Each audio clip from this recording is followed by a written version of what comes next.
সামনে একবার দাও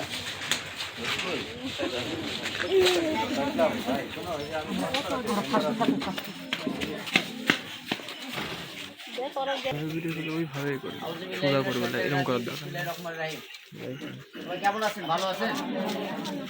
আপনারা জানেন আগামী যারা আসছি আগামী 12 তারিখ 12 ফেব্রুয়ারি বাংলাদেশ জাতীয় নির্বাচন সেই নির্বাচনে আমাদের চারঘাটপাড়া থেকে বিএনপির মনোনীত প্রার্থী হয়েছে আবু সাইদ চাঁদ ভাই। তিনি নির্যাতিত নেতা, আমরা যারা বিএনপি করি তারাও পছন্দ করি, বিএনপির বাইরেও যেসব দল আছে সবাই অন্তত চাঁদ ভাইকে পছন্দ করে। আর এই চাঁদ ভাই ভালো একটা ভোট পেয়ে নির্বাচিত করে আমরা সবাই চাই, তাই আমরা দিন রাত সবাই পরিশ্রম করতেছি। তারই আলোকে আপনাদের মাঝে আজকে পাঁচপাড়াতে আসছে আমাদের এলাকার কৃতি সন্তান, আমাদের সভাপতি, এখন রাজশাহী জেলা যুব দলের সভাপতি, আমাদের গ্রামের, আমাদের পাশের গ্রামের, মানে আমাদের গর্ব, তাই না? ইনিও নমিনেশন চাইছিল, তার নমিনেশন হয় নাই, নমিনেশন দেয় নাই। দল হয়তো আগামীতে আল্লাহ যদি চায় তাহলে আগামীতে ইনিও নমিনেশন পাবে। ইনি যদি নমিনেশন পায় তাহলে কি আমাদের গর্ব, আমাদের এলাকার ছেলে, আমাদের ভাই, হ্যাঁ তাই না? আপনাদের ছেলে আগামীতে বিএনপির নমিনেশন নিয়ে আসবে। আমরা যেমন আজকে চাঁদ ভাইয়ের জন্য আমরা দিন রাত পরিশ্রম করতেছি, তারপর চাচ্ছি আমরা দোয়া করি আমাদের ভাই ফজল ভাইয়ের জন্য আগামীতে নমিনেশন পাই।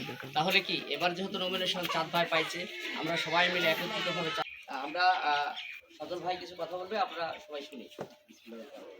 এখানে বক্তব্য দিব না, আমরা সবাই ধানের চেয়ে পরিচিত, তাই না? মানে আমার সবচেয়ে বড় পাওয়া হলো আপনাদের সাথে পরিচয় হওয়ার সুযোগ। সোনাদা বাড়ি হলো আমার এই রাস্তাতে মনে হয় আজকে 3 নম্বর আসা, মানে ছোট থেকে এই পর্যন্ত এই বয়স পর্যন্ত ওইভাবে আসা যাওয়া নাই। কিন্তু এখানে আমার আত্মীয় স্বজন আছে, এই যে জুয়েলের মা, বোন, তারপরে আপনারা তো ধানের ভোট চাচ্ছেন, তাই না? সবাই তো কাজ করছে, আমরা যেমন ছেলেরা কাজ করছি, আপনারা মেয়েরা বাড়ি বাড়ি কাজ করছেন। এই বাড়ি বাড়ি আমাদের বাঘাতে কিন্তু মহিলাদের ভোট বেশি, পুরুষের চেয়ে মহিলাদের ভোট 4,000 বেশি এই বাঘা উপজেলা। হ্যাঁ, 1,74,000, 1,77,000। হ্যাঁ, সুতরাং এই ভোটের চারঘাট বাগাতে মহিলাদের 4,000 ভোট বেশি। আপনাদের ফ্যামিলি কার্ড সম্পর্কে শুনেছেন, তাই না? ফ্যামিলি কার্ডের কথা বলছেন না মানুষ, কি পাওয়া যায় ফ্যামিলি কার্ডে?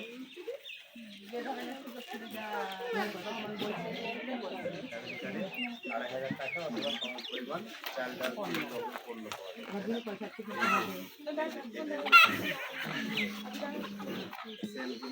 প্রত্যেকটা পরিবারের একজন করে গৃহিণী, যারা মা থেকে তারা পাবে।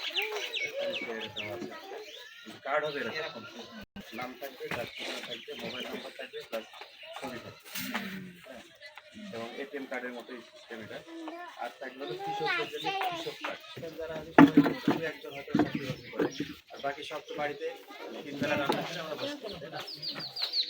এই রান্নার মাঝামাঝি কিন্তু বাড়িতে বসে থেকে ইনকামের সোর্স থাকে।